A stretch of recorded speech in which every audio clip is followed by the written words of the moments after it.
Hoje vai ter levantamento de oferta, né? Domingo, 17 de abril de 2022. Abra sua Bíblia em Atos, capítulo 5, capítulo 4.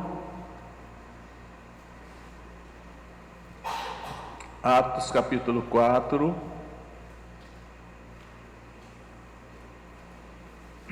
Que diz o seguinte: Atos 4, a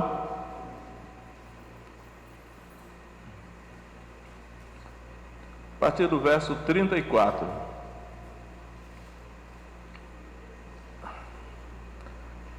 Não havia, pois, entre eles necessitado algum, porque todos que possuíam herdades ou casas, vendendo-as, traziam o preço do que fora vendido e o depositavam aos pés dos apóstolos. E repartia-se a cada um segundo a necessidade que cada um tinha.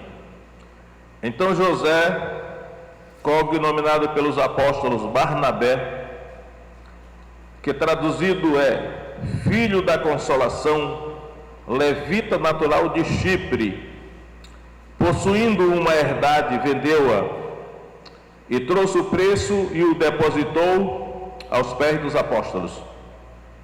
Mas um certo homem chamado Ananias, com Safira sua mulher, vendeu uma propriedade e reteve parte do preço, sabendo também sua mulher. Então, levando uma parte, a depositou aos pés dos apóstolos. Disse então Pedro: Ananias, por que encheu Satanás o teu coração para que mentisses ao Espírito Santo e retivesses parte do preço da herdade? Isso aí. Então, irmãos, aqui encontramos aqui um homem chamado Barnabé. Na verdade, o nome dele era José, né? José. E ele tinha um apelido de Barnabé, né? Barnabé, até aqui, Lucas, que escreveu o livro de Atos, ele dá a tradução. Esse Barnabé significa filho da consolação. Filho da consolação. E aí, esse Barnabé é uma figura muito, assim, importante do Novo Testamento.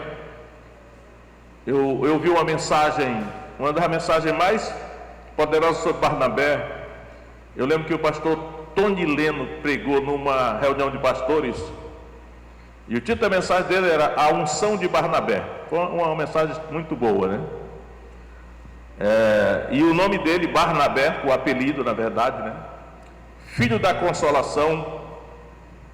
E aí daqui a pouco eu vou falar sobre dons espirituais. Aliás, acho que hoje não vou falar sobre esse dom. Talvez fale. Mas consolação é um dom, né? É um dom de exortação. E aí eu fico pensando assim, esse Barnabé, ele vendeu uma propriedade, e trouxe o preço e o depositou aos pés dos apóstolos. E aí em seguida começa a história de Ananias e Safira, né?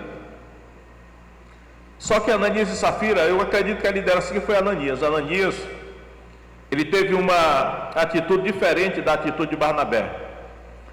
E aí eu não quero nem hoje tratar do caso de Ananias, mas aí no texto está dizendo que Ananias deu ouvido para Satanás, né? Ananias, por que encheu Satanás o teu coração para que mentisse ao Espírito Santo? E aí eu fico pensando assim, no caso de Barnabé, ele trouxe todo o preço da herdade que ele tinha vendido e o depositou aos pés dos apóstolos.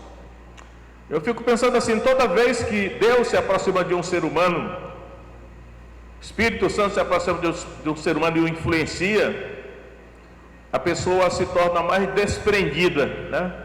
Mais despojada do apego aos bens terrenos. E aí, na medida que nós nos afastamos de Deus, nós vamos ficando mais assim, materialistas, nós vamos ficando mais avarentos, né? Que é a palavra que a Bíblia muito usa no Novo Testamento, é avarento, que significa um excesso de apego aos bens materiais, principalmente dinheiro. Então é um fenômeno que a gente não pode deixar de tirar lições, né? quanto mais o Espírito Santo vai se aproximando de nós, vai tocando em nós, mais nós vamos ficando desprendidos, no sentido de dar, de contribuir e de nos despojar. Eu acredito que é porque, à medida que Deus se aproxima de nós, nós vamos entendendo que Deus é o nosso provedor, né? Que tudo que nós precisamos, Ele supre, né? Eu não sei se eu contei para os irmãos, eu contei alguma coisa sobre a experiência que nós tivemos esses dias lá na construção? Acho que não, né? Eu ia até contar, depois eu não vou contar não, para não, alguns para não interpretarem mal, né? Mas vou contar só um pouquinho aqui. Eu resolvi fazer uma reforma na área de serviço lá de casa. E aí sabe como é esse negócio? A gente só sabe quando começa e acaba gastando o dobro do que a gente pensava, né? E aí, na medida que a obra foi avançando, durou 10 dias. O dinheiro foi acabando. E aí de repente eu olhei na minha conta, apareceu R$1.000 na minha conta, que eu não sei de onde é que veio. Eu digo, rapaz, apareceu R$1.000 na minha conta, não sei onde foi esse dinheiro aí. Eu ainda tentei até verificar lá no extrato, mas não consegui identificar não, né? E aí, quando foi no dia seguinte, apareceu uma mensagem lá no meu celular. Uma pessoa que eu não conhecia, só estava o telefone dela lá, não tinha o nome. Eu digo, rapaz, uma pessoa mandou uma mensagem, não sei quem é. E aí, mas antes de abrir, eu ainda vi ele dizendo assim, quero falar com o senhor. Eu digo, rapaz, deve ser alguma pessoa malandra querendo me pedir dinheiro, que geralmente as pessoas só entram em contato com a gente para pedir alguma coisa, né? Eu digo, não vou nem abrir porque eu não sei quem é. Aí eu olhei a fotografia da pessoa, parecia uma mulher. Porque estava longe assim, né? Eu digo, pode ser homem, pode ser mulher. Aí eu pensei, a terceira deve ser uma amiga nossa, ela deve estar precisando de alguma ajuda. Mas aí eu só fui abrir à tarde, né? Mas antes de eu abrir, eu lembro que isso foi pela manhã. Quando foi à tarde, o meu telefone tocou, e aí um homem falou comigo, disse assim, olha, desde manhã que eu estou tentando falar com o senhor. Eu sou advogado. O senhor lembra daquela ação do Plano Verão? Eu digo, peraí, ação do Plano Verão? Ah, agora que eu estou me lembrando, porque o tempo desse, um advogado, na verdade uma banca de advogados do Paraná, em convênio com o advogado daqui, eles chamaram as pessoas que tinham trabalhado do data tal para data tal, para entrar na justiça por causa do Plano do Verão, que a gente tinha direito a alguma coisa. E aí a gente ia lá, pagava R$100 para ele preenchia lá a procuração, né?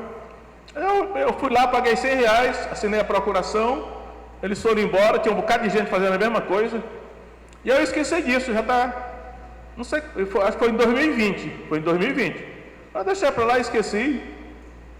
E aí ele me liga, no meio da construção, e diz, olha, aquela nossa ação saiu agora, vai amanhã ao banco que eu vou estar lá esperando para a gente receber. Aí eu, rapaz, será que isso não é alguma malandragem, não? Não é o bandido que vai me esperar lá no banco para me assaltar, não? Já fica todo cheio de desconfiança, né? Nesse negócio. Telefonei para o meu gerente de conta do Banco do Brasil. Eu digo, olha, uma pessoa me ligou assim, disse que é advogado, que eu vou receber uma ação amanhã aí. O que tu acha? Eu perguntei lá, olha, eu não sei, mas um dia desse uma mulher me estava na mesma situação, quando ela chegou lá, era verdade mesmo, que ela tinha ganho. Ele disse, mas eu posso entrar no sistema para ver para o senhor melhor. Eu digo, não, deixa que eu vou lá. E aí no dia seguinte eu fui lá no Banco do Brasil, entrei na fila, peguei a ficha. E aí, irmão, quando chegou lá na hora, aí daqui a pouco apareceu o rapaz que era o advogado, aí já tinha um bocado de gente em redor dele também, que como eu tinha pago essa ação, aí a moça foi lá no caixa, a moça disse, olha, o senhor vai receber R$4.072 dessa ação. Eu, olha que legal, eu paguei R$100, agora eu vou receber R$4.072. Aí eu falei para o advogado, ele disse assim, seu Valdir, o senhor lembra quanto foi que nós acertamos dos honorários advocatícios? Eu digo, rapaz, não lembro não. Ele disse, foi 30%. Eu digo, calcula aí para ver quanto é. Ele fez lá, calculou, aí deu 1.221. Aí eu passei no Pix mesmo ali, para minha conta, para a conta dele, 1.221, aí sobrou 3.850 para mim. Eu digo, opa, Deus é muito bom, porque eu não vou, a construção está lá, né? Vou ter que Deus me socorreu na hora certa, né? Então, irmãos, aí eu fiquei pensando assim: Deus é real. A vida de Jesus era assim, ele não tinha nada, mas tudo que ele precisava era provido na hora. A nossa vida pode também ser assim. É claro que para ser assim, nós precisamos fazer a nossa parte, né? Quem me conhece sabe como eu semeio na obra de Deus, né? Eu semeio na obra missionária, eu semeio na obra de Deus, eu semeio para todo lado. E quando eu ando pela cidade, eu saio andando dinheiro, assim, tudo bem, R$2, né? Dou R$2 para um, 5 para outro, mas eu vou semeando, porque eu sei que a Bíblia diz, né? E aí, irmãos, eu vou semeando. E quando acontece esses milagres financeiros na minha vida, eu não me admiro, porque eu digo, está de acordo com a Bíblia. Então esse Barnabé aqui semeou, né? Ele semeou, vendeu o terreno dele, entregou lá para os apóstolos. Depois lá na frente ele foi ser missionário, se tornou apóstolo também, porque ele é chamado de apóstolo em Atos 14, juntamente com Paulo. Então eu digo para vocês aqui, ó, são leis espirituais, só que é o seguinte: para que essas leis funcionem na nossa vida, nós temos que fazer a nossa parte, e a nossa parte é semear. Por que Ananias não entregou o dinheiro completo que ele recebeu? Porque ele não confiava que Deus iria suprir se ele ficasse sem dinheiro. Ele não confiava, então faltou confiar em Deus. E aí o que aconteceu foi que ele morreu, né? Com a mulher dele também, que foi conivente. Então, mas o que eu quero ressaltar aqui é o seguinte: quanto mais Deus se aproxima de nós, mais nós ficamos desprendidos, né? É claro que a gente não pode ser, tipo assim, ingênuo, porque está cheio de gente malandra por aí, né? Gente dando golpe em todo mundo, e aí a gente não pode ser ingênuo, porque faz parte da cultura brasileira essa malandragem, né? De sair por aí pegando o golpe das pessoas. Mas quando você percebe que é Deus que está realmente, Ele está vendo que você está necessitando uma coisa justa, né? Você não está esnobando, né? Mas é algo justo, correto e necessário, Deus nos socorre. Então é uma questão de você crer ou não, né? Mas para isso você tem de semear. E agora nós vamos semear aqui, né? Na hora da oferta, os irmãos fiquem em pé aí. Eu vou orar para que Deus faça a sua palavra funcionar aí na vida de cada um. Na minha funciona, pelo menos muitas vezes eu tenho visto esses milagres, né, financeiros acontecerem. Feche seus olhos, irmãos. Tem os envelopes aí, né? Cadê os envelopes? Estão ali, né? Estão ali, lá atrás. Nosso Deus e Pai, cremos na Tua fidelidade, Senhor, que a Tua palavra funciona. A Tua palavra é a verdade. E a Tua palavra diz, Senhor, tudo que o homem semear, isso também ceifará. Por isso, nesta noite, eu te agradeço, porque creio que é a verdade, temos sido testemunhas oculares dessa verdade. E eu te peço, Senhor, que nesta noite, essa mesma verdade vai entrar no coração de cada irmão aqui nesta noite. O mesmo Espírito, Senhor, o mesmo Espírito que motivou Barnabé a entregar o resultado da venda da sua propriedade, o mesmo Espírito, Senhor, de desprendimento, de generosidade, vai entrar no coração, Senhor, de cada um aqui nesta noite, de tal maneira que pela fé e pela confiança de que o Senhor é o nosso provedor, que o Senhor suprirá cada uma das nossas necessidades, segundo a sua riqueza em glória em Cristo Jesus. Abençoa, Senhor, e para que isso aconteça na vida de cada um aqui nesta noite. Afasta de nós toda a tentação de Satanás, como Satanás envenenou o coração de Ananias. Nos livra, Senhor, das sugestões de Satanás, que procura colocar dúvida na fidelidade e na generosidade de Deus. Então abençoa para que o teu povo aqui nesta noite, Senhor, seja um povo abençoado, e que semeia, Senhor, conforme a tua palavra, para que na hora da necessidade possa colher aquilo que semeou, para a honra e glória do teu nome, em nome de nosso Senhor e Salvador Jesus Cristo. Amém. pode trazer.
Para conseguir abrir o computador, né?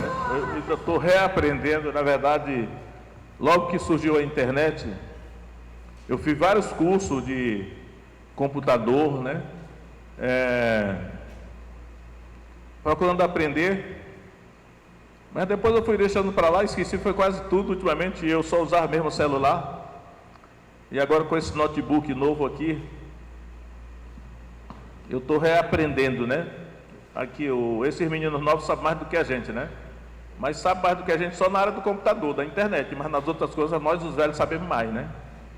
Então não peguem corda não, né? Se a gente sabe mais internet do que ele, mas tem muita coisa que nós, os velhos, sabemos mais, né? Mas eu estou reaprendendo aqui, quando eu não sei, eu peço socorro a eles aí, né? Benaías e a Débora, no caso, que estão lá perto de mim, digo, me ajuda aqui e tal. E aí eu estou tentando me modernizar e usar aqui o notebook, né? E abandonei o meu velho caderno, está lá, o meu velho caderno está lá, né? Aqui, vamos ver se eu consigo me comunicar com os irmãos através aqui do notebook, me modernizar, né? E aqui, de vez em quando eu dou uma mancada aqui também, né?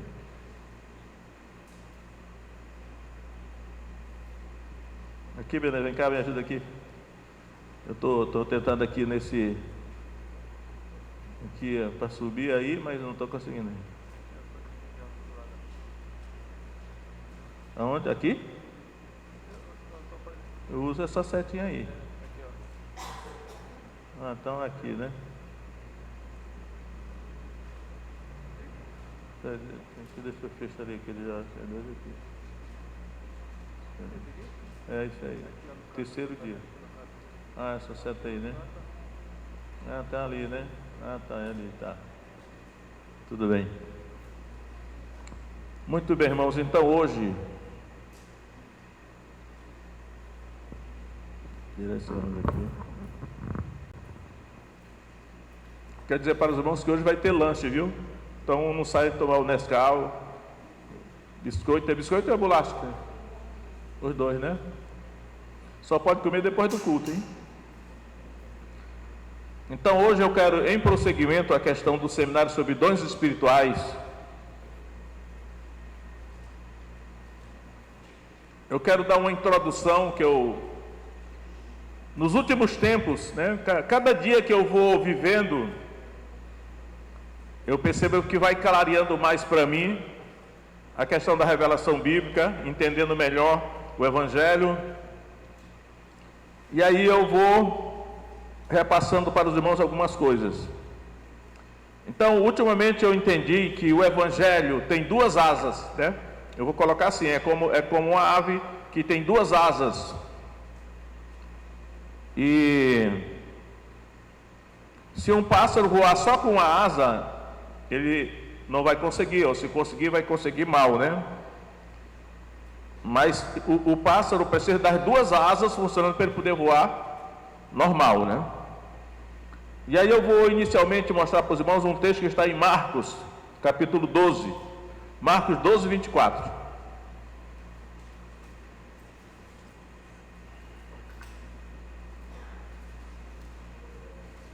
Marcos 12, 24. Jesus está respondendo para os fariseus, né?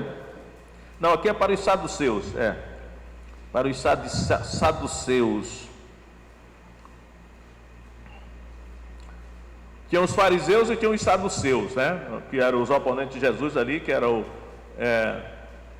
os líderes de Israel, os pastores de Israel, né? Marcos 12, 24 diz assim: E Jesus respondendo disse-lhes: Porventura não errais vós, em razão de não saberdes as Escrituras, nem o poder de Deus. Aqui está a chave, irmãos, olha só. Os saduceus aqui, que eram concorrentes dos fariseus, Jesus disse que eles erravam, porque eles não sabiam, não conheciam, nem as Escrituras, aqui as Escrituras, e nem o poder de Deus. São duas coisas, né? Grave bem isso aí. O Evangelho é constituído de duas partes, duas asas. São as Escrituras e o poder de Deus. Os saduceus não conheciam, segundo Jesus disse, nem as Escrituras, nem o poder de Deus. Por isso que eles erravam. E aí, eu tenho orado para Deus: Senhor, faz com que a nossa igreja conheça tanto as Escrituras quanto o poder de Deus. E aí eu quero dizer aos irmãos que os fariseus, eles eram peritos no manejo das Escrituras. Os fariseus faziam parte de uma elite judaica que se especializou no estudo da Escritura para proteger o judaísmo da cultura helenista ou grega, chamado helenismo, né? Na época antes de Jesus nascer. Só que mesmo os fariseus sendo peritos no manejo das Escrituras, que eles se achavam, Jesus mostrou para eles que eles mesmos não entendiam as Escrituras. E os saduceus eram pior ainda do que os fariseus, porque os saduceus, além de não conhecer as Escrituras, também não conheciam o poder de Deus, porque a Bíblia diz no Novo Testamento que os saduceus não acreditavam que havia ressurreição, não acreditavam que havia espírito, nem anjos. Aí assim, eu não quero aqui dar uma aula de teologia histórica para os irmãos, embora fosse necessário, né? Mas por uma questão assim de até de adequar ao auditório o ensino, eu só quero dizer aos irmãos o seguinte: ao longo dos 2000 anos de história, a ala da Escritura, Jesus falou, a ala da Escritura, que é a ala do estudo da Escritura, apegado à Escritura, ao estudo, tem caminhado de um lado, e aí a ala do poder de Deus tem caminhado do outro. E aí o diabo conseguiu jogar um contra o outro, que hoje a ala da Escritura, que é do estudo, é inimiga, pelo menos em grande parte, da ala do poder de Deus, que o poder de Deus aqui é a manifestação do Espírito Santo através dos dons espirituais. Por isso que o Dr. A.W. Tozer escreveu o livro Tragédia da Igreja, a ausência dos dons. E aí, o que acontece? A ala da Escritura, da teologia, do estudo, foi enfatizada na Reforma Protestante, em 1517. Só que naquele tempo, Lutero era doutor em teologia. O grupo de jovens alemães que estavam junto com Lutero eram doutores em teologia, doutores em direito, mas ao mesmo tempo Deus levantou, ao mesmo tempo que a Reforma Protestante na Alemanha, ele levantou também a ala do poder de Deus. Houve um movimento junto com a Reforma Protestante chamado os profetas de Zwickau, que era um movimento profético. E eles diziam assim: nós não precisamos mais da Escritura não, porque agora os profetas de Zuical revelam tudo diretamente pelo Espírito Santo. Só que o diabo está sempre lutando aí para parar a obra de Deus, né? Lutero saiu do seu esconderijo, que ele estava refugiado por causa da perseguição, e ele foi combater os profetas de Zuical. E Lutero expulsou os profetas de Zuical da cidade de Wittenberg, onde era a universidade onde ele lecionava. Irmão, de lá para cá, a reforma protestante caminhou só com a asa, a teologia bíblica, só a escritura. E aí o movimento profético, que é a ala do poder de Deus, ficou quase que proscrita, né? Só ressurge na época dos avivamentos. Mas em 1901, eu digo, no dia 1º de janeiro de 1901, uma mulher chamada Agnes Osborne foi batizada no Espírito Santo e falou em outras línguas, na cidade de Topeka, Kansas City, sob a liderança do pastor Charles Fox Parham. Início oficial do movimento pentecostal. E o movimento pentecostal no século passado começou enfatizando os dons espirituais, a atualidade dos dons espirituais. Só que o movimento da teologia bíblica, da Escritura, já estava desde a reforma protestante, já se impôs no mundo, já estava aí, né? E desde então, o movimento da Escritura e o movimento do poder de Deus ficaram inimigos. E quando eu me converti, havia uma briga muito grande entre as igrejas tradicionais, a Escritura, os melhores pregadores, os puritanos. Depois da reforma protestante vieram os puritanos, os melhores pregadores, os melhores expositores da Bíblia. E do outro lado, o movimento pentecostal, da manifestação sobrenatural do Espírito Santo, os dons espirituais. E aí, irmão, para simplificar aqui para os irmãos, eu digo o seguinte: ainda hoje existe, eu acho que já em grande parte a igreja está harmonizada, né, entre a Escritura e o poder de Deus. Grande parte das igrejas, eu acredito que hoje no mundo já anda com as duas asas, mas ainda existe uma certa guerra entre o movimento da Escritura e o movimento do poder de Deus, um combatendo o outro. Aí qual é o problema? O problema é que o movimento da Escritura, ele adotou duas coisas. Uma é chamado de cessacionismo. O que é cessacionismo? É porque eles acreditam que os dons espirituais cessaram quando morreu o último apóstolo.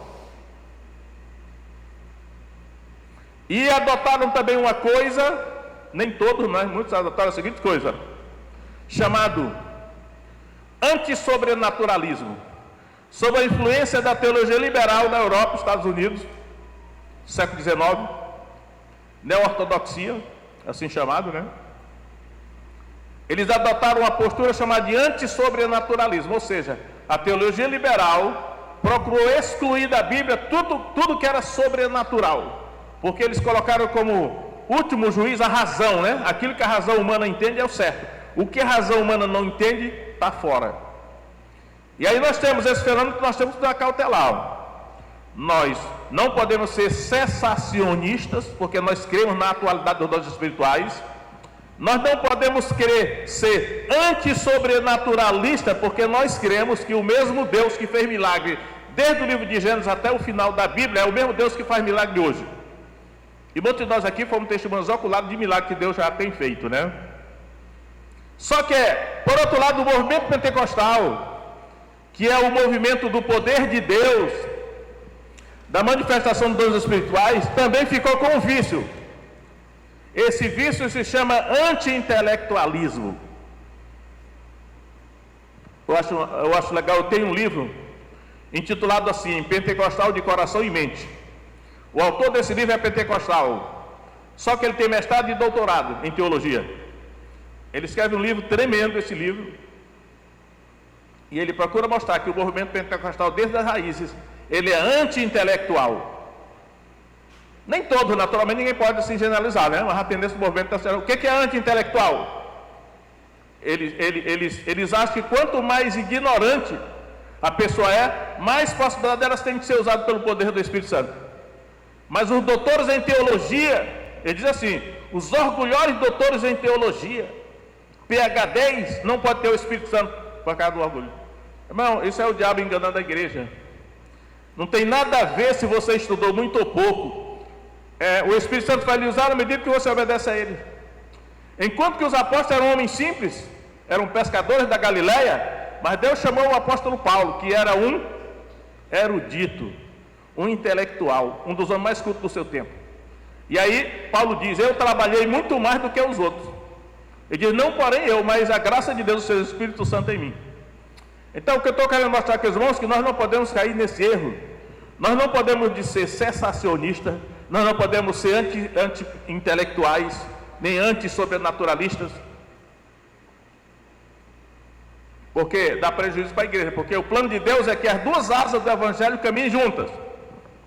É necessário as pessoas que Deus deu o dom, né, de mestre, que se aprofundam no conhecimento, que sabe grego e hebraico, e é necessário o poder do Espírito Santo também se manifestar de maneira sobrenatural.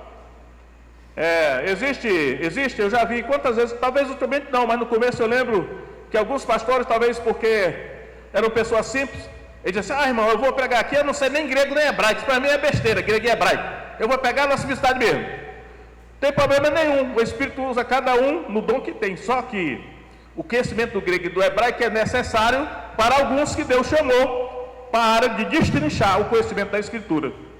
O apóstolo Paulo sabia grego e hebraico, né?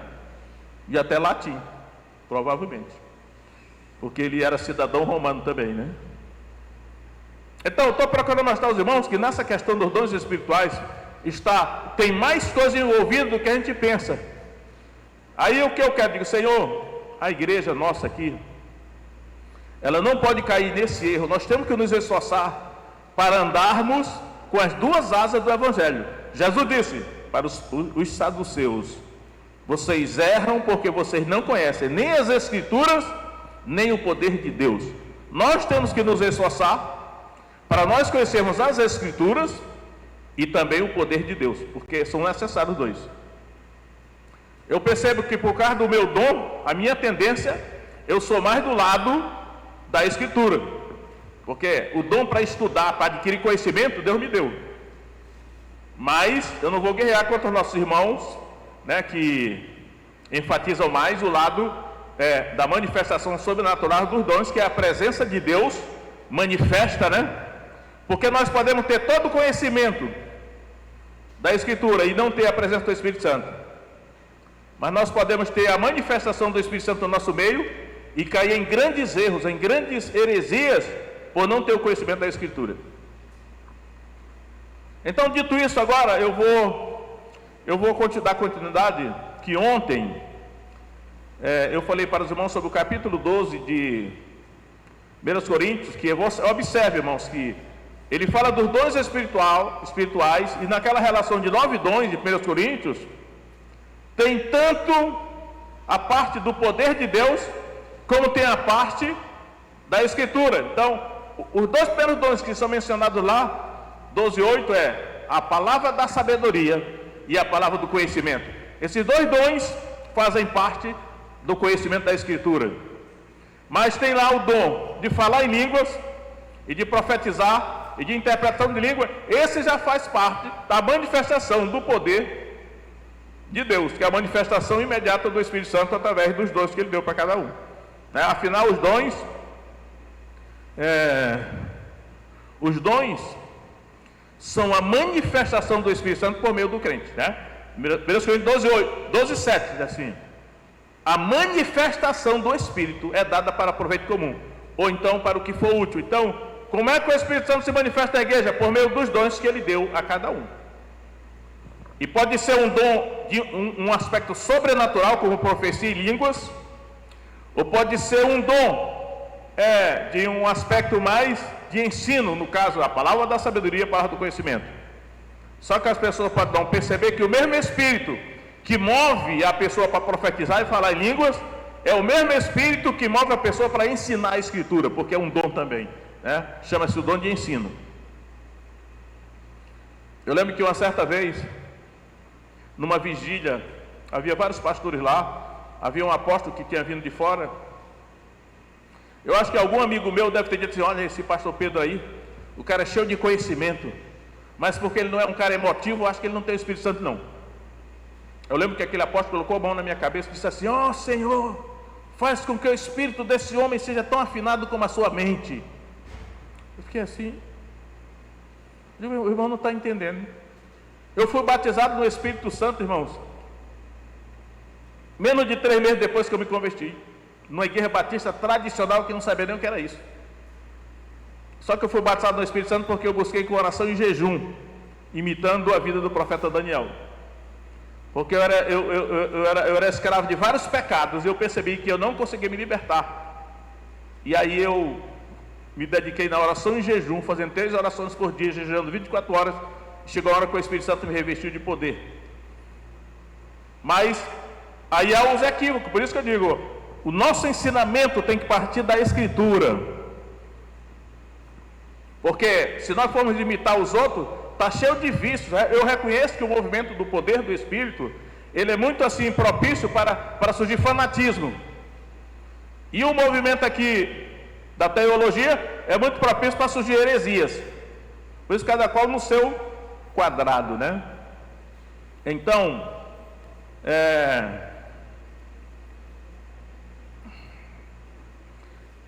nós temos que ter esse equilíbrio. E nem cair naquele. Quantas vezes eu estive em igrejas pentecostais, e aí os irmãos tinham que ir pular, gritar, fazer alguma estripulia para mostrar que estava com o Espírito Santo. Só que eu não. Quanto mais o Espírito Santo se apoderava de mim, mais parado eu ficava, e mais calado eu ficava também. Então a manifestação do Espírito da vida de uma pessoa é muito pessoal. Tem gente que quando o Espírito Santo toca nela, ela pula, grita, planta a bananeira.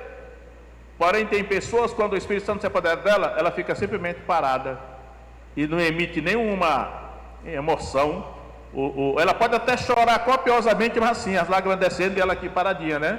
Mas pela ignorância de alguns irmãos, ele acha que a pessoa só manifesta o poder do Espírito Santo se ela pular, gritar e fizer alguma dessas coisas. É ignorância, porque essas coisas podem ser simplesmente inventadas. Alguém pode manipular, fazer tudo isso sem ter o Espírito Santo. Então a gente tem que ter sabedoria e tirar exatamente da Bíblia essa direção, né, para a nossa vida.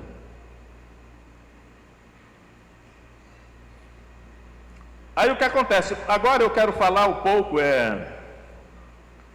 Coríntios capítulo 14, porque depois de discorrer sobre os dons espirituais, em 1 Coríntios 12, aí tem um capítulo 13, aonde eu não vou falar sobre o capítulo 13 hoje de 1 Coríntios, mas no capítulo 13 de 1 Coríntios, o apóstolo Paulo ele vai dizer o seguinte: olha, não adianta você ter os dons mais excelentes se você não tiver amor. Ele diz assim, né? Se não tiver amor, é como o metal que soa, ou o símbolo que retine, né? Os dons, por mais espetaculares que sejam, devem ser exercitados através do amor, né? Então, eu lembro que o pastor Fanini, Nilson do Amaral Fanini, famoso pastor batista, presidente da Aliança Batista Mundial. Eu só conheço 2 pastores batistas aqui da América Latina que foram presidente da Aliança Batista Mundial: o pastor Nilson do Amaral Fanini, primeira igreja batista de Niterói do Rio de Janeiro, e o pastor João Filson Sorin, 50 anos pastor da primeira igreja batista do Rio de Janeiro, foi capelão durante a Segunda Guerra Mundial na Itália, com as forças brasileiras, o exército brasileiro, né? Eles 2 foram presidentes da Aliança Batista Mundial. Eu lembro que o pastor Fanini, ele publicou um Novo Testamento, e na capa do Novo Testamento estava assim: o mais importante é o amor. Mas eu quero dizer aos irmãos que o amor não é um dom, né? Porque assim, o dom mais importante é o amor. O amor não é um dom. O amor é o tempero que deve nortear o exercício dos dons. Porque os dons que Deus nos dá podem servir para nos envaidecer, para nos tornar orgulhosos e nos considerar melhor do que os outros. Mas, quanto mais importante for o dom, mais humilde nós precisamos ser. Porque os dons nos foram dados para edificar a igreja, o corpo de Cristo, e para a glória de Deus e para a glória de Jesus, mas não para a nossa. Então, toda vez que alguém que recebeu o dom se exaltou, achando que era o bom, pegou uma lapada da parte de Deus e foi humilhado, né? Eu acho que eu já fui muito orgulhoso no passado, mas hoje eu acredito que eu já venci muito do meu orgulho. Porque o Novo Testamento diz assim, olha: o conhecimento ensoberbece, mas o amor edifica. E aí o que acontece? O apóstolo Paulo diz em 1 Coríntios 13: não adianta vocês quererem os melhores dons se não tiver amor, porque o mais importante é o amor. Ele termina dizendo assim: agora pois permanecem a fé, a esperança e o amor, mas o maior destes é o amor. É interessante que a marca do cristão, do cristianismo, tem que ser o amor, né? Todavia, quando nós olhamos assim para a vida da igreja, para a nossa própria vida, nós não vemos muitas vezes essa marca do amor. Jesus, ele era o amor na vida de Jesus, é o exemplo, né? Mas em nome do evangelho, os cristãos já foram à guerra, já fizeram tanta maldade, não sei o quê, porque entenderam errado, acho que a mensagem do evangelho,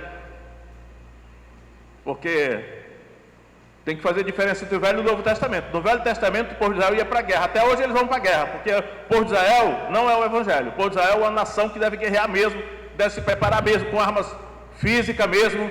Mas a igreja é um exército espiritual. As armas da igreja são espirituais. Não é função da igreja ir para a guerra física contra outras nações, né? Mas antes é o amor, libertar as pessoas da mão de Satanás. Essa que é a... E aí o que acontece? No capítulo 14 de 1 Coríntios, o apóstolo Paulo vai corrigir as distorções que aconteceu em Corinto sobre os dons. E ele escolhe dois dons, ele escolhe o dom de línguas e o dom de profecia, e vai comparar um ao outro. E ele vai dizer assim: olha, eu preciso contar essa experiência para os irmãos. Há vários anos veio a Rio Branco, eu não quero nem dizer o nome do pastor, que é um pastor muito famoso, mas eu não quero dizer o nome dele aqui para não provocar nenhum problema, né? Mas era um pastor muito famoso. Ele fez o mestrado nos Estados Unidos em teologia. Ele voltou renovado com um projeto muito bom. Foi um fenômeno no Brasil todo. Aí ele foi trazido a Rio Branco. E eu lembro que o trabalho dele era de excelência, era tudo de excelência, tudo bonitinho, né? Ele conseguiu o campus universitário para fazer a apresentação dele lá. E os pastores daqui Rio Branco foram. Eu fui também, só que naquele tempo, eu acho que eu não estava pastoreando nenhuma igreja. E eu, de propósito, não botei no meu crachá que eu era pastor. Eu só coloquei assim, Valdir Pedro. Os outros pastores botavam no crachá, né? Pastor fulano e tal. Aí eu cheguei para aquele pastor e ele ensinava o seguinte, olha o que ele ensinava. Não existe nenhum dom mais importante do que o outro.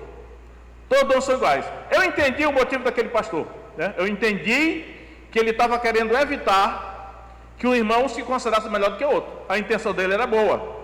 Só que as nossas boas intenções não podem contrariar a Escritura, né? E a Escritura diz que nem todos os dons são iguais. Tem dons melhores do que o outro e tem dons maiores do que o outro. Vou já mostrar para os irmãos. Aí eu cheguei para aquele pastor, né, e falei assim: então, pastor, o senhor disse que todos os dons são iguais? Eu lembro que antes dele me responder, ele olhou para mim, olhou para o meu crachá,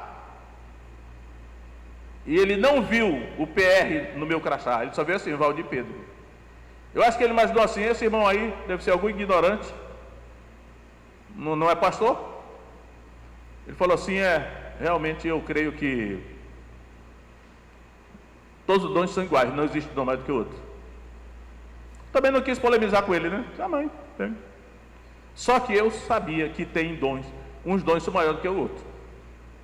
Eu vou mostrar aos irmãos aqui agora. Espera que eu vou seguir aqui o meu esboço. Irmãos, 1 Coríntios 12, 31.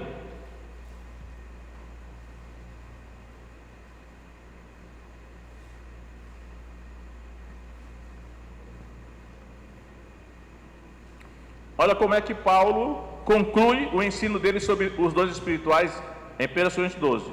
12, 31 de 1 Coríntios. Ele diz assim: portanto, procurai com zelo os melhores dons. Irmãos, eu sou extremamente literalista. Tem alguns pastores que dizem assim: fulano é um idólatra da Bíblia, é um bibliólatra. Eu sou bibliólatra, no sentido de que eu creio em cada detalhe da Bíblia. Por isso que eu procuro interpretar a Bíblia observando cada detalhe, até uma vírgula. Se não for observado, você vai errar na interpretação da Bíblia. Então olha o que Paulo está dizendo: portanto procurai com zelo os melhores dons. Eu pergunto aos irmãos: existem dons melhores? Ele está dizendo que sim. Se existem dons melhores, é porque existem dons piores. Então, aí no meio dos irmãos, tem irmão que tem um dom melhor do que o dom do outro. Isso não nos autoriza a nos orgulharmos, né? E nos considerar superior aos outros irmãos. Não, porque aí já seria orgulho. Por isso que Paulo coloca o amor como sendo o tempero para equilibrar o uso dos dons. Mesmo a pessoa tendo o melhor dom, ela não pode se considerar melhor do que o outro, ainda que seja, mas ela não pode usar isso, né, para se considerar superior àquele irmão. Aí Paulo diz aí: portanto procurai com zelo os melhores dons, e eu vos mostrarei um caminho mais excelente. Algumas traduções têm sobremodo excelente. Aí eu digo assim: o amor não é um dom, mas um caminho.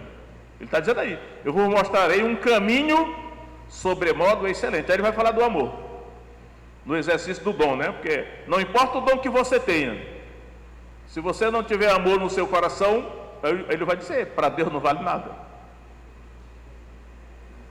A qualidade, tem algumas qualidades no cristianismo, na vida cristã, que Deus mais valoriza. O amor é uma delas, né? Mas a humildade também. Jesus disse assim: aprendei de mim, que sou manso e humilde de coração.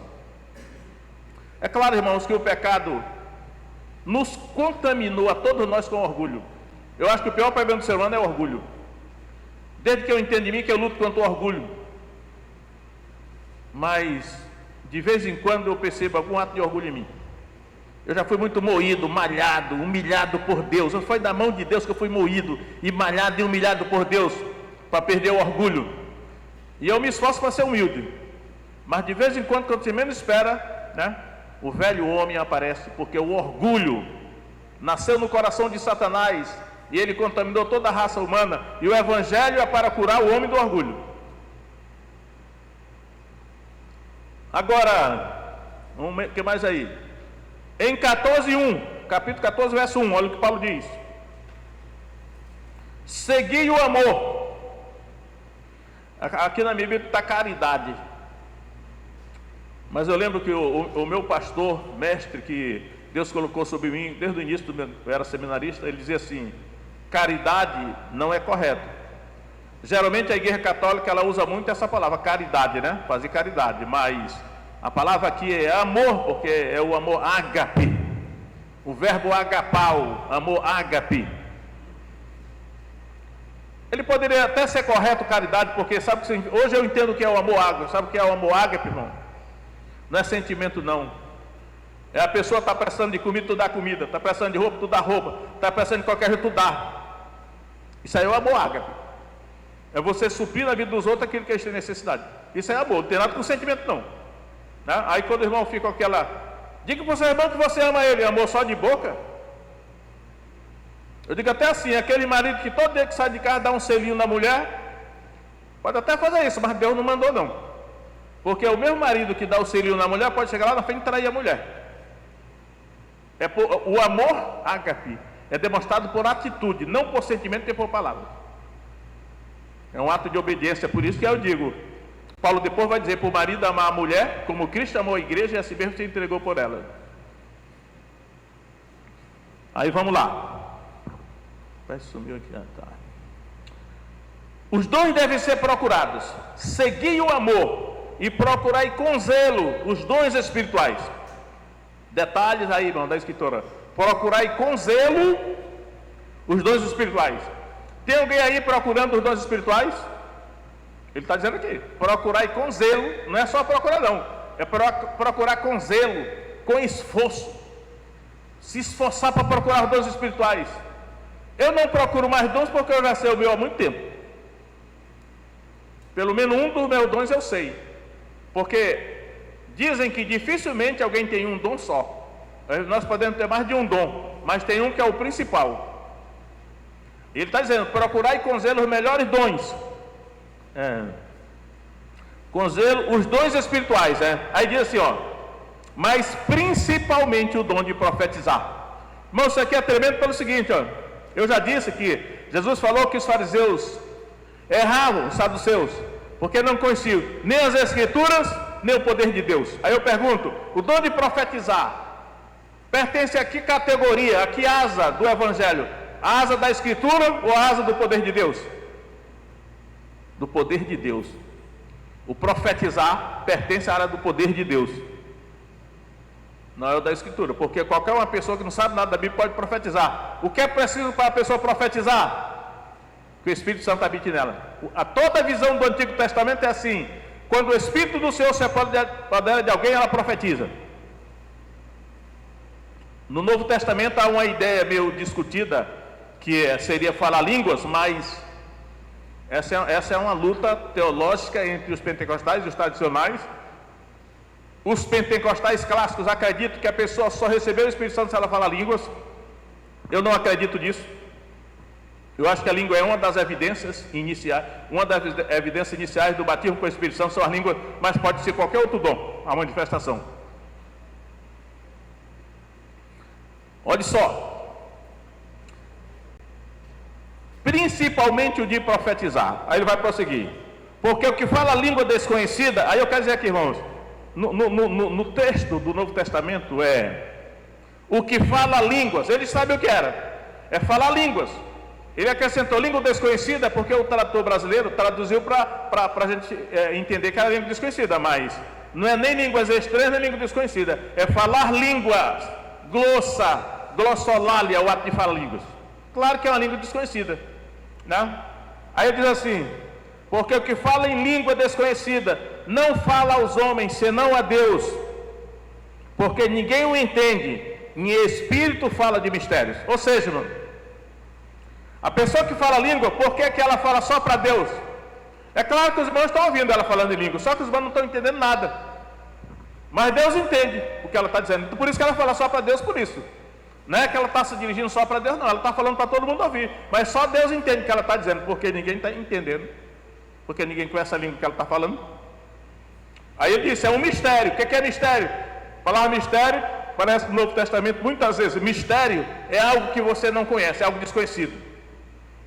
Paulo diz assim: o Evangelho era um mistério no Antigo Testamento. O Evangelho não aparece no Antigo Testamento, era um mistério, mas o mistério que Deus guardou nos séculos das gerações. Agora, nesses últimos dias, Deus revelou esse mistério por meio do Evangelho, que os gentios são coparticipantes, participantes da igreja por meio do Evangelho. Os judeus achavam que era só judeu, que o Messias vinha salvar só judeu, descendente de Abraão. Aí Paulo diz: Deus revelou esse mistério, os gentios são coparticipantes do Evangelho. No Antigo Testamento não dá para saber isso, mas o Novo revela.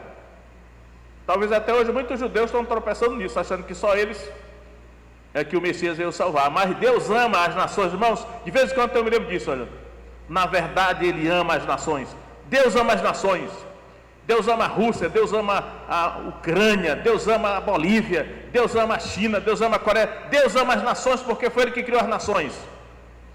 Agora o pecado corrompeu as nações, Satanás domina as nações e faz o mal, mas Deus ama as nações e Deus quer salvar as nações.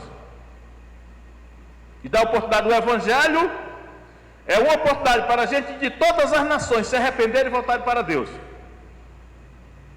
Eu vou dizer para os irmãos, porque eu estou nesse dia, nós estamos no mês de Ramadã. Todo mês de abril é o mês de Ramadã, o islamismo. E todo dia eu recebo uma mensagem da missionária que está na África, no Mali. Me manda a mensagem do dia de hoje. E ela pediu para nós orarmos hoje, assim, 30 dias pelo mundo muçulmano. Eu estou orando todo dia, nem que seja um pouco. E hoje ela pediu oração por um grupo muçulmano, que os irmãos lembram, tentou um golpe contra o governo da Turquia. Erdogan é o presidente da Turquia. Em 2016, uma religião da Turquia que é muçulmana Ele tentou fazer um golpe, subverter o governo da Turquia, mas eles foram fracassados, prenderam não sei quantos generais, 150 mil pessoas demitidas de funcionários, uma desgraça, tem muita gente presa, acho que alguns foram mortos, mas ele disse: olha, Jesus quer salvar esses que tentaram o golpe na Turquia.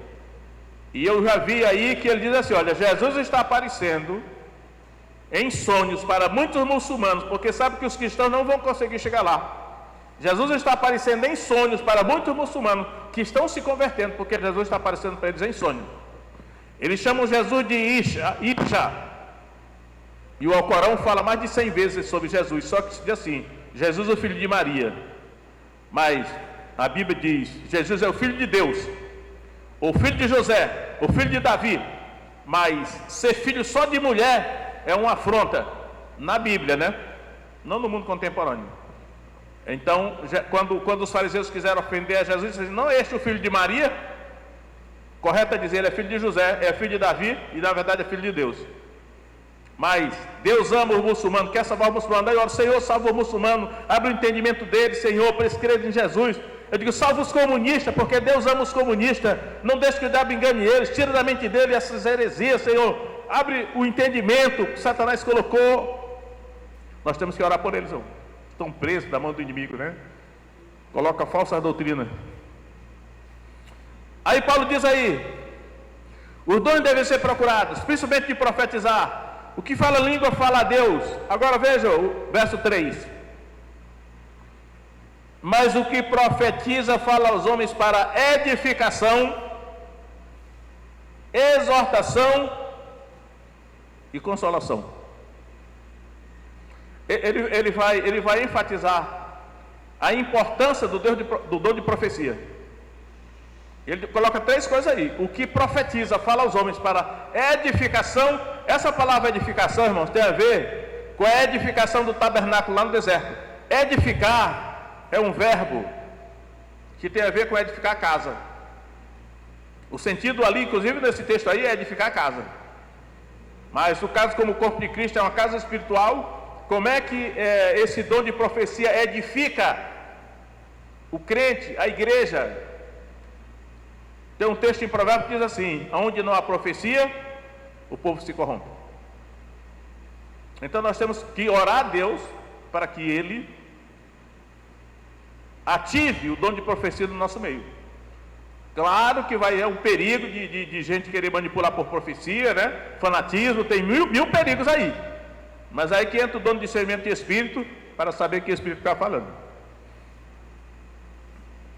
Então, edificação, exortação. A palavra exortação significa encorajamento, é encorajar. Você fala para encorajar, é um dom. É o dom de profecia também, né? E consolação. Essa questão da consolação é assim: quando você está sofrendo, está na aflição, Deus manda um consolo, vai lhe consolar, manda alguém para te consolar, manda alguma coisa para te consolar. Faz parte do dom de profecia, né? Consolar. Cadê aqui o...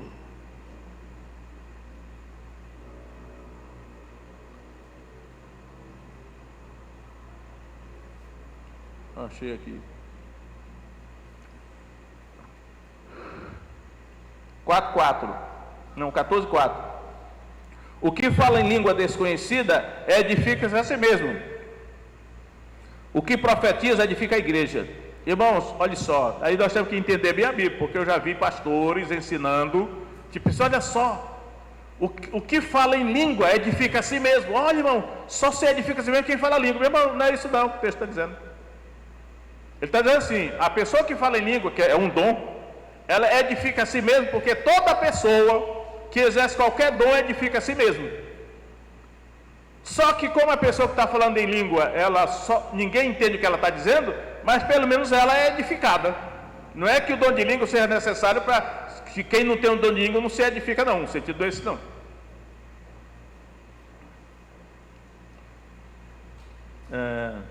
Mas o que profetiza edifica a igreja. Por que o que profetiza edifica a igreja? Porque os irmãos estão entendendo o que o profeta fala. Ou seja, só edifica a nossa vida aquilo que nós entendemos. Se nós não entendemos o que está sendo dito, não edifica. Então, por exemplo, eu estou falando para vocês, eu estou falando em português, não estou falando em chinês mandarim ou chinês cantonês, não estou falando em coreano, não estou falando em hebraico, grego, eu estou falando em português, que é a língua dos irmãos. Graças a Deus, porque tem alguém para falar na língua de vocês. Estudando sobre o missionário, eu vi o missiólogo diz assim: não se justifica que o estrangeiro fale para a congregação se tiver um nativo que fala a mesma língua para falar para eles, porque é comunicação, ele tem que entender o que está sendo dito. Claro que nem sempre é possível, né? Quantas vezes eu não vi no seminário, o americano vinha e pregava e alguém interpretava, né? Como é bonito o missionário inglês, americano pregando em inglês e o brasileiro aqui interpretando, né? Tão bonito aquilo é. Só que um dia eu vi no seminário, não vou falar mal do meu seminário não, porque eu amo o meu seminário Batista Equatorial, né? Mas cada qual anda na luz que tem. Eu lembro que depois que o pastor Lloyd Moon falava inglês, era a língua nativa dele, né?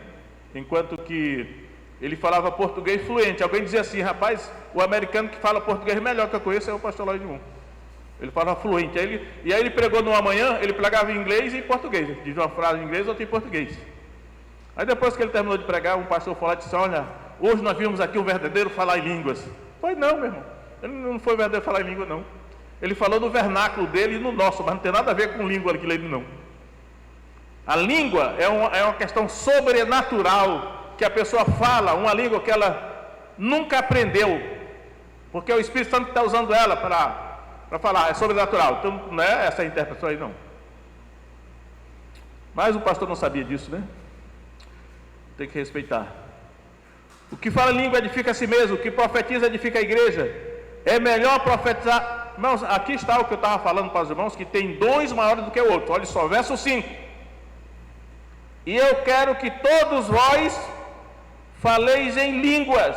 Irmãos, olha, eu fico revoltado com a desonestidade intelectual.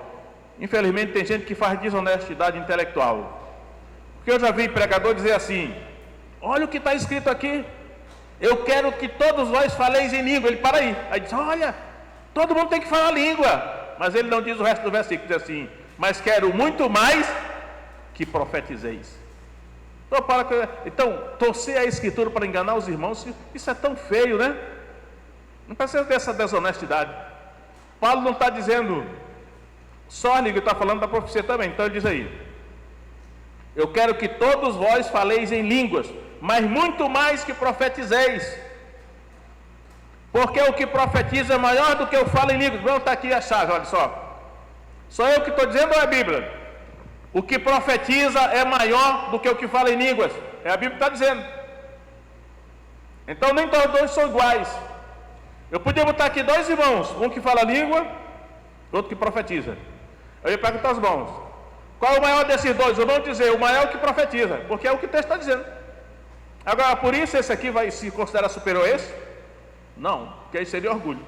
Se ele tiver amor, ele vai: não, dom é necessário, só que tem um negócio. E aí eu já aprendi, foi com os pentecostais, que eu sou meio pentecostal. Não sou pentecostal porque eu sou meio, mais ou menos, né? Mas eu aprendi muita literatura pentecostal. Eu lembro que um pastor pentecostal disse o seguinte: línguas mais interpretação é igual a profecia. Correto. Se alguém começar a falar línguas aqui e o outro interpretar, a interpretação se torna profecia, porque é revelação sobrenatural, imediata do Espírito Santo revelando e falando. Então línguas mais interpretação é igual a profecia. Correto isso, correto. Mas o que eu quero dizer é, ele está dizendo, o que profetiza é maior do que o que fala em línguas. Aí ele vai dizer: a não ser que interprete, para que a igreja receba edificação. Só edifica a igreja se você entender o que está sendo dito. Mas às vezes a igreja, por ignorância, né? Quando alguém começa a falar em língua, passa uma hora falando em língua, não tem ninguém que interprete, a igreja não entendeu nada, mas eu fico gritando: oh, glória a Deus, você não está entendendo nada, meu irmão. Você não sabe nem o que a pessoa está dizendo.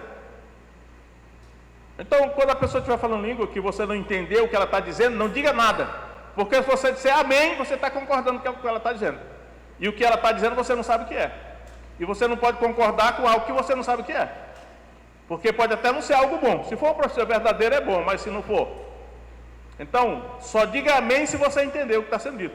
Diz assim: Jesus é bom. Aí você diz amém. Aí se alguém diz assim: o diabo é bom. Aí você vai dizer amém também? Não. Então, mas tem gente, às vezes a gente está tão bitolado em dizer amém ou aleluia, que qualquer coisa que alguém diz amém. Olha, meus irmãos, vamos um bocado de ímpio para o inferno. Aí você diz amém. Você nem pensou no que está dizendo, né? Mas não é para dizer amém, que Deus não quer que ninguém vá para o inferno, nem nós, viu? Quer que todos sejam salvos.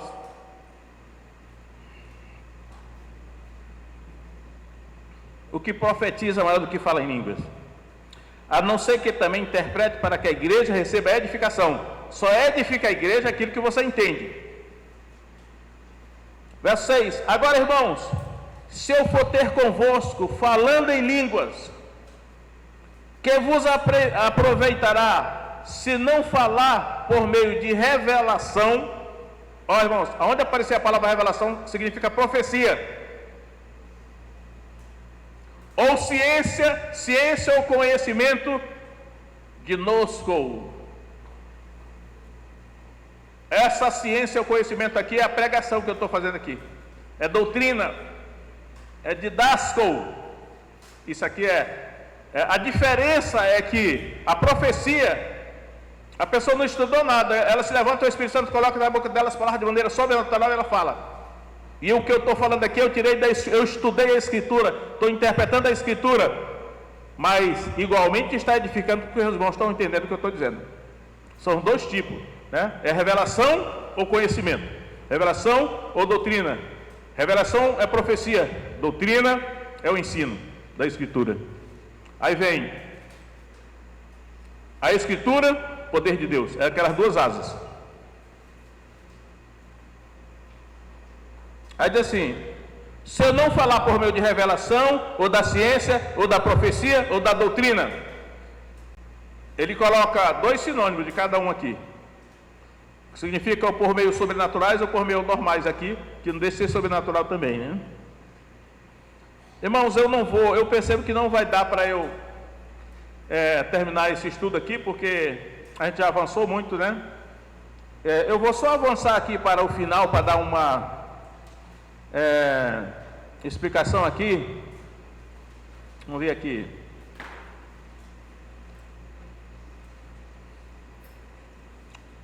O apóstolo Paulo, ele regulamenta o uso da língua no culto. Eu vou dizer aqui, verso 27. Verso 27. Se alguém falar em língua desconhecida, faça-se isso por dois, ou quando muito 3, cada um por sua vez, o seu um de cada vez, e haja intérprete. Ele está regulamentando como é que deve ser a profecia do culto, ou a língua, né? Mas se não houver intérprete, esteja calado na igreja e fale consigo mesmo e com Deus. Está aí, ele orientou como é que a língua deve ser usada no culto. Só que é o seguinte, nós, principalmente aqui nós, que temos muita influência assim do tradicionalismo, né? A gente já está tão seco, né? Às vezes a pessoa passou não sei quantos anos sem ouvir ninguém falar em língua. Aí no dia que alguém fala língua, a gente vibra, porque puxa vida, olha, alguém está falando língua no nosso meio. Não quero nem saber se houve interpretação ou não, mas só o fato de alguém falar língua já revela que o Espírito Santo está aí, né? Atuando, né? Se manifestando, a gente vibra. Eu nunca esqueço a igreja que eu pastoreava lá na Betel, uma igreja batista tradicional. E aí, no dia que o Espírito Santo caiu no meio da igreja, não aconteceu nada comigo não, irmãos, eu não mudei nada, eu fiquei do jeito que eu continuo sendo aqui. Só que eu botava só uma música lá no som.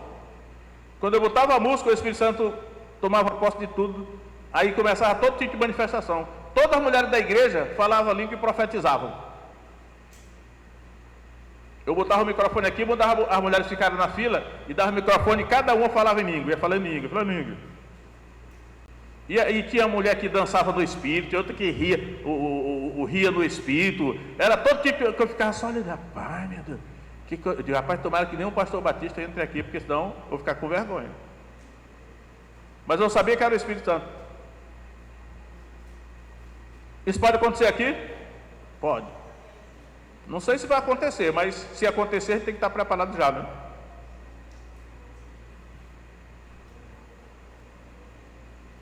Então ele regulamentou com o uso das línguas no culto. Aí vem agora a profecia. Verso 29.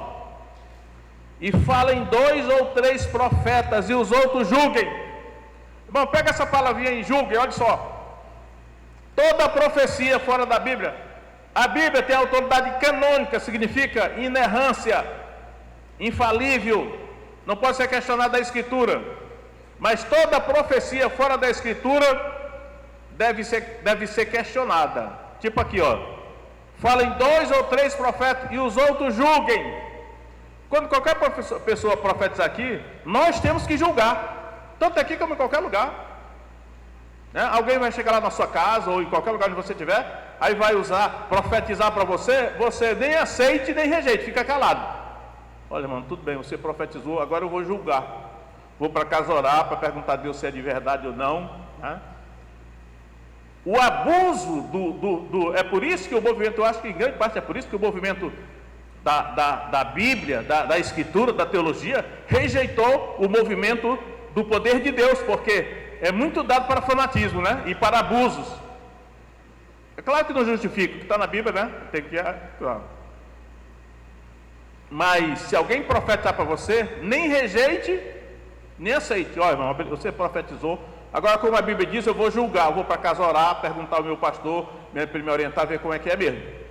Mas também não rejeite. Não aceito, não fique calado, porque pode ser verdadeiro também, pode ser o Espírito Santo mesmo falando pela pessoa, né? Você vai julgar. Está dito aqui, os outros julguem. Aí o que acontece? O abuso no uso do dom de profecia e do dom de língua é tão grande que em 1 Tessalonicenses capítulo 5, quando Paulo fala isso lá, muita gente não entende aquilo ali, porque Paulo diz assim, ó: não rejeiteis as profecias, mas ponde tudo à prova, guardar o que é bom. E quando ele diz ponde tudo à prova, não é tudo da vida não, é assim, coloque toda a profecia à prova. É para provar a profecia. Mas não rejeite, mas coloque à prova, para ver se essa profecia é verdadeira. E aqui ele vai agora, na igreja de Corinto, ele vai regulamentar o uso do dom de profecia no culto. Verso 29. Falem 2 ou 3 profetas e os outros julguem.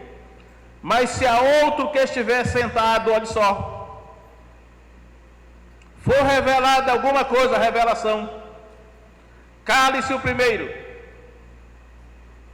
Então, olha o que ele está dizendo. Tem uma pessoa aqui profetizando. Aí de repente o irmão que está sentado aí, é revelado algo pelo Espírito Santo para ele. Aí ele se levanta também, esse aqui se senta e deixou de falar. Aí enquanto esse segundo está falando, o terceiro, o Espírito revela para ele algo, aí esse segundo aqui senta também, o terceiro vai falar. Vai dizer, olha, fale um de cada vez, pelo menos no máximo 3. Ele está regulamentando aqui o uso do dom, né? Aí vamos lá. Porque todos podereis profetizar. Eu pergunto aos irmãos, todo crente pode profetizar? Pode. Por quê? Porque o que é preciso para profetizar? Ter o Espírito Santo. Tanto a profecia como a língua é o Espírito Santo falando por meio do crente. É claro que os verdadeiros, né? Verdadeiro dom. Tem um texto aí que o apóstolo Paulo diz assim, olha: cantarei com o Espírito, mas também cantarei com entendimento. Orarei com o Espírito, mas também orarei com o entendimento. O que é o entendimento? É a nossa razão, nós temos controle. Quando eu vou orar aqui, eu estou orando com o meu entendimento, porque eu sei o que eu estou dizendo, está no domínio da minha mente, da minha razão, eu sei o que estou dizendo. Agora, se eu fosse orar no Espírito, era o Espírito Santo que ia orar através de mim, aí é um sobrenatural. Eu ia orar uma oração que não era eu, mas o Espírito Santo, não era com o meu entendimento, era com o Espírito, e eu não saberia o que eu estou dizendo, porque era o Espírito Santo que estaria falando por meio de mim. Esse é o sobrenatural, né? Aí ele diz aí: porque todos podereis profetizar, uns depois dos outros, para que todos aprendam e todos sejam consolados. E os espíritos dos profetas estão sujeitos aos profetas, porque Deus não é Deus de confusão, senão de paz, como em todas as igrejas dos santos. Olha, mas eu entendo aqui, ó. O espírito dos profetas estão sujeitos aos profetas. Então ninguém pode dizer assim, olha, eu estava ali, aí de repente o Espírito Santo me tomou, me obrigou a falar. Eu acho que o Espírito Santo não obriga ninguém a falar, não. Ele traz a palavra, mas é nós que decidimos se nós vamos falar ou não. Quantas vezes o Espírito Santo pode até trazer uma palavra para alguém e a pessoa não tem coragem de falar. Mas ele diz, o espírito dos profetas estão sujeitos aos profetas.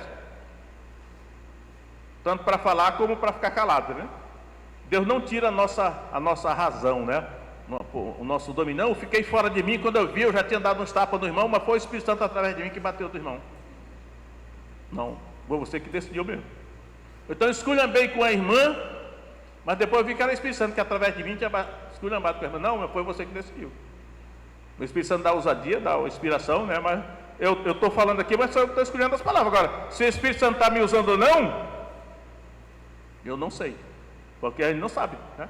Pode ser que amanhã depois, irmão, rapaz, pastor, quando você estava falando lá, eu senti que Deus está falando comigo, uma coisa que ninguém sabia, o senhor falou lá. Eu digo, mas eu também não sabia, mas o Espírito Santo sabe, ele pode usar qualquer pessoa que estiver aqui na frente, para falar algo da nossa vida, falar diretamente conosco, né? Eu já tive pregação assim, que eu ouvi, de repente, vou terminar com essa, irmão,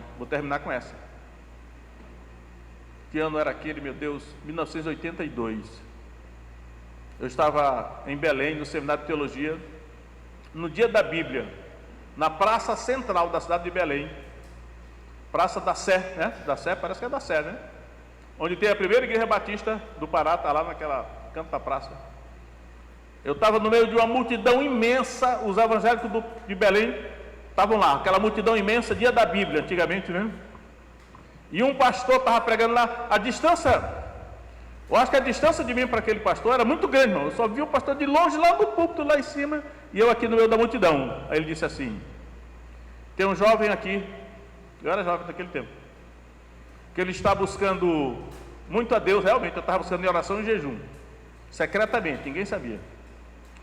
O Senhor manda te dizer o seguinte, dizer para mim assim, viva o que você prega e pega o que você vive. Eu sabia que Deus, o Espírito Santo, estava falando comigo, através daquele homem, numa distância enorme, ele não sabia, nem ele também sabia, mas assim que Deus sai, né? Aí depois disso, ó, águas são passadas, né? Mas hoje mesmo o Espírito Santo pode estar falando com alguém aqui, e a pessoa vai saber, depois a pessoa vai dizer assim, olha, alguém contou toda a minha vida para o pastor é um fofoqueiro que disse todas as coisas da minha vida, porque alguém contou para ele. Irmão, o Espírito Santo está presente aí, ele conhece a sua vida, e ele pode usar qualquer pessoa aqui para falar algo para você, né? Irmãos, é inesgotável esse assunto. Vamos parar por aqui, né?